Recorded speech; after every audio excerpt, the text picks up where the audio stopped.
নমস্কার, সুপ্রভাত, শুভ সকালের অনেক অনেক শুভেচ্ছা জানাই সকলকে।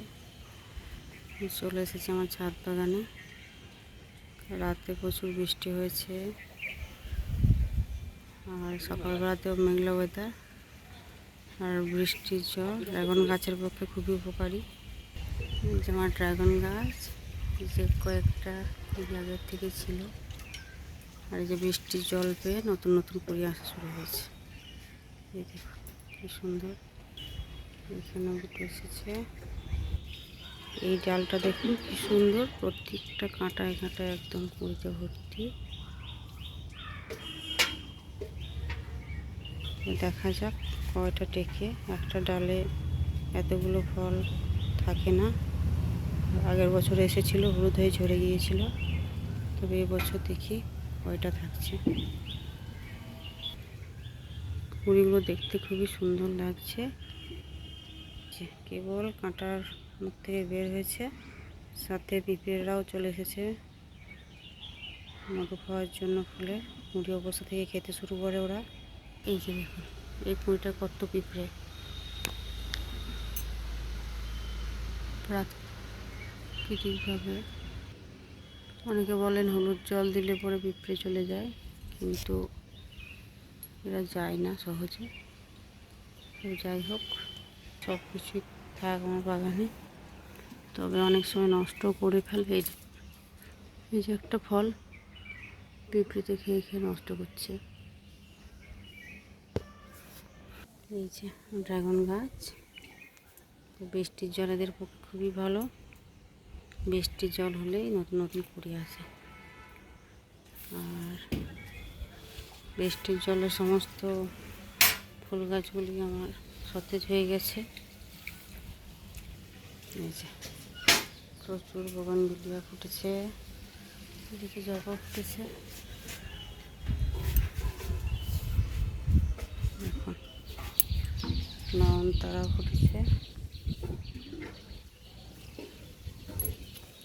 অ্যাডিনিয়াম, শুধু বৃষ্টি অ্যাডিনিয়ামের জন্যই ক্ষতিকারক। বৃষ্টির জলে অ্যাডিনিয়ামগুলোকে নিয়ে চিন্তা, কারণ বৃষ্টি বেশি জল হলে, গোড়াতে জল জমলেই গোড়া পচতে শুরু করে। যে কতগুলি গাছ আমার নষ্ট হয়ে গেছে। এই যে এই গাছটা দেখুন কি অবস্থা, গোড়াটা একদম নরম হয়ে গেছে। এই এই ভিতরে ভিতরে সব নষ্ট, এটা আর বাঁচবে না। শীতের সময় কাটিং করেছিলাম নতুন শাখা বেরোবে বলে, তো এখন এই অবস্থা। তো বৃষ্টির সময় যে শেডের তলায় রাখলে ভালো হয়, কিন্তু এতগুলো গাছের জন্য সেটা রাখা অসম্ভব, তাই এখানেই রাখা রয়েছে। বড় গাছগুলি ঠিকই আছে, শুধু ছোটো গাছগুলিকে নিয়ে চিন্তা। তাই বৃষ্টি হলে এদেরকে নিয়ে খুব চিন্তা হয়। কয়েকটা গাছ নষ্ট হয়ে গেছে, এই তো কয়েকটা টিকে রয়েছে, তো জানি না কতগুলো টিকবে এই বর্ষায়।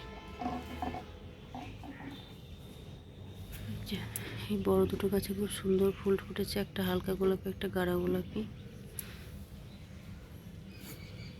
এদিকে ফুটবল লিলি খুবই সুন্দর, পর্তুলিকা বা টাইম ফুলগুলো খুব সুন্দর ফুটছে। কাটা মুখে ফুটে রয়েছে গাছ ভর্তি। বৃষ্টির জল পেয়ে সবুজ হতে শুরু করেছে। তাই হলো আমার বৃষ্টির পরের বাগানের অবস্থা। তাই বৃষ্টি হলেই বাগান নিয়ে চিন্তাও থাকে, আবার আনন্দের খবরও থাকে। তাই বৃষ্টি ভালো খারাপ দুটো দিকই তুলে ধরলাম। আপনাদের কেমন লাগলো অবশ্যই জানাবেন, ভালো লাগলে অবশ্যই লাইক শেয়ার করবেন, আর পাশে থাকার জন্য নতুন বন্ধুরা অবশ্যই চ্যানেলটি সাবস্ক্রাইব করবেন। আবারও দেখা হবে পরের ভিডিওতে, ততদিন আপনারা খুব ভালো থাকবেন। নমস্কার।